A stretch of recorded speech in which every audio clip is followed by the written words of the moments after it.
भैया इनको भी। इस चुनाव में उत्तर प्रदेश का जब भी राजनीतिक विश्लेषण होगा तो ये बताने के लिए पर्याप्त होगा कि कैसे हमारे विपक्ष में जो दल था वो दल लगातार कमजोर होता रहा, उसके साथी राजनीतिक दल उनको छोड़कर जाते रहे और उनके साथी दल हमारे साथ मिलते रहे और उनके अपने राजनीतिक दल में अपने नेतृत्वकर्ता ही उनके मूल विषय को लेकर उनकी राजनीतिक पार्टी को छोड़ते रहे। ये सबसे बड़े जो उत्तर प्रदेश में इस बार के परिणाम का विश्लेषण होगा तो ये बिंदु मुझको लगता है कि निश्चित रूप से मूल्यांकन के प्रमुख विषय रहेंगे। भारतीय जनता पार्टी का नेतृत्व, जिसमें मोदी जी का एक नेतृत्व है, निर्विवाद, ईमानदार, बेदाग नेतृत्व, देश का प्रधानमंत्री का चुनाव हो रहा है और दूसरी तरफ कोई उस प्रकार का व्यक्तित्व सामने नहीं है।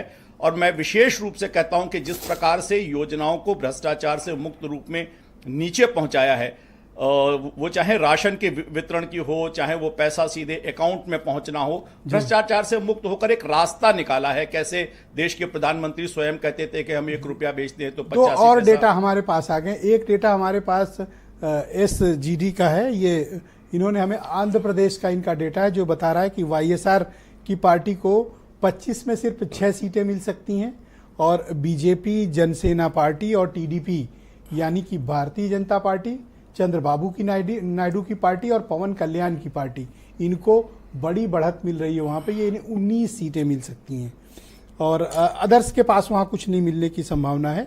और जबकि इन तीनों का गठबंधन है, बीजेपी, जनसेना पार्टी और TDP का, ये 19 जीत सकते हैं। जगनमोहन की पार्टी 6 जीत सकती है, ऐसा आकलन SGD की रिपोर्ट में किया गया है। बहन भाइयों, टुडेज चाणक्य का हरियाणा का डेटा भी हमारे पास आ गया है। हरियाणा की 10 सीटों पर उनका आकलन है कि 6 सीटें भारतीय जनता पार्टी जीत सकती है, 10 में 6 ±2, और 4 सीटें कांग्रेस पार्टी और उनके सहयोगी जीत सकते हैं, ±2। आम आदमी पार्टी भी वहां लड़ रही है लेकिन उन्हें मिलेगा नील, उनके पास नहीं है, एक भी सीट नहीं आएगी। ऐसा प्रोजेक्शन टुडेज चाणक्य की एग्जिट पोल में दिया गया है। तो यानी बीजेपी को नुकसान तो है लेकिन कोई बहुत ज्यादा नहीं है, 6 सीटें तो वो फिर भी जीत रहे हैं। जी संजय जी कंटिन्यू। देखिए, मैं वही कह रहा था कि जब जनता के पास, जनता को लगता है ना कि उसके लिए कुछ ऐसी योजना, और खासतौर से मैं 2-1 योजना का जरूर जिक्र करना चाहूंगा।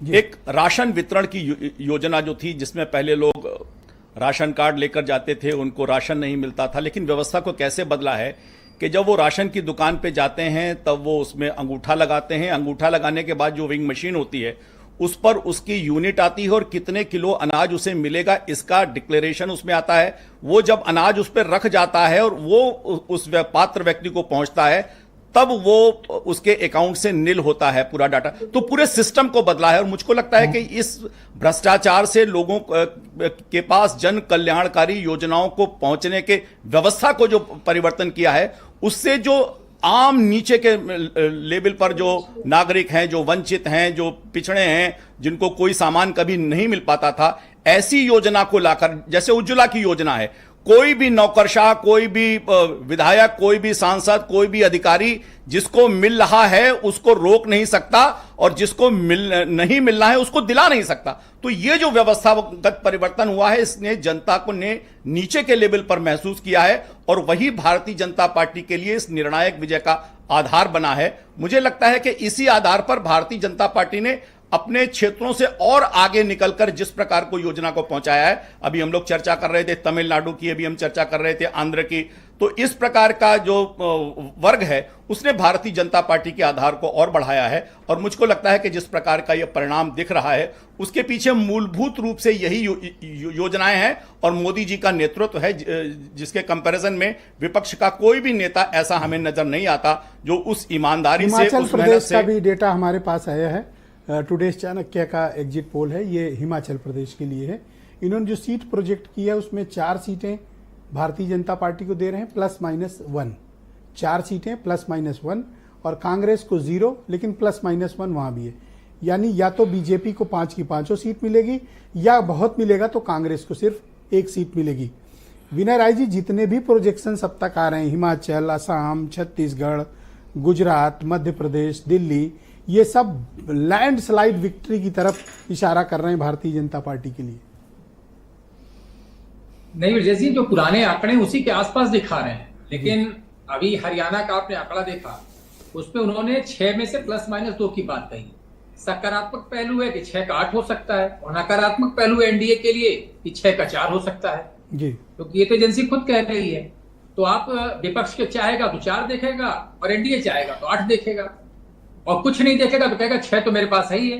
हाँ हाँ हाँ। तो जो परिस्थिति अभी दिख रही है उसके हिसाब से केवल अगर आप एग्जैक्ट जो निकल के आंकड़े आ रहे हैं उसमें सीट वाइज कल माइनस प्लस पे अगर आप नजर डालेंगे तो आपको लगेगा कि पूरा आंकड़ा घूम फिर के 2019 के इर्द गिर्द रहने वाला है।